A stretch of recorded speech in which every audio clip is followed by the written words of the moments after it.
মহান আল্লাহর বাণী ছড়িয়ে পড়ার সাথে সাথে মক্কার অভিজাতরা ইসলামকে তাদের কর্তৃত্ব এবং ঐতিহ্যের জন্য একটি হুমকি হিসেবে দেখতে লাগলো।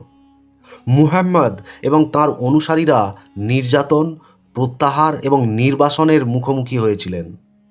622 খ্রিস্টাব্দে মদিনায় হিজরতের পর তিনি একটি ঐক্যবদ্ধ মুসলিম সম্প্রদায় গড়ে তোলেন।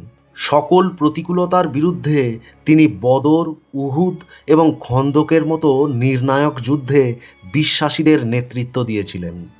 বিজয় লাভ করার জন্য নয়, বরং ঈমান ও স্বাধীনতা রক্ষার জন্য। তাঁর নেতৃত্বে সাহসের সাথে কূটনীতির মিশ্রণ ছিল, কেননা যখনই সম্ভব হয়েছে তখনই তিনি শান্তির জন্য সর্বদা প্রচেষ্টা চালিয়ে গেছেন।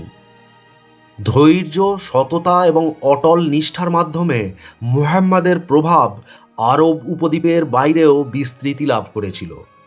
বিভিন্ন দেশ বিদেশের রাজা, বাদশাহ এবং শাসকদের কাছে ইসলামের দাওয়াত দিয়ে তিনি চিঠি পাঠাতেন। আল কুরআনের আলোয় আলোকিত পথের একজন অনুসারী হিসেবে তাঁর শিক্ষা সে সময়কার সমস্ত উপজাতিদের মধ্যে বিভাজন ভেঙে দিয়েছিল, নারীদের মর্যাদাকে উন্নীত করেছিল এবং দরিদ্র ও নিপীড়িতদের সুরক্ষার আহ্বান জানিয়েছিল।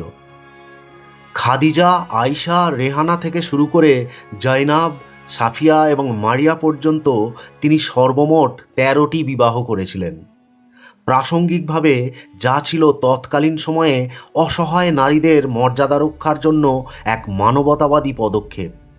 ইসলাম ধর্মে তাঁর সমস্ত স্ত্রীদের সম্মান প্রদান করা হয় তাঁদের নামের আগে আল মুমিনিন অর্থাৎ বিশ্বাসীদের মা উপাধি দ্বারা। এরপর 630 খ্রিস্টাব্দে যখন মক্কাবাসী শান্তিপূর্ণভাবে তাঁকে স্বাগত জানায়, তখন ইসলাম আর কোনো ছোট বার্তা ছিল না। এটা ছিল একটি আন্দোলন যা পরবর্তীকালে আস্ত একটি সভ্যতাকে রূপদান করেছিল।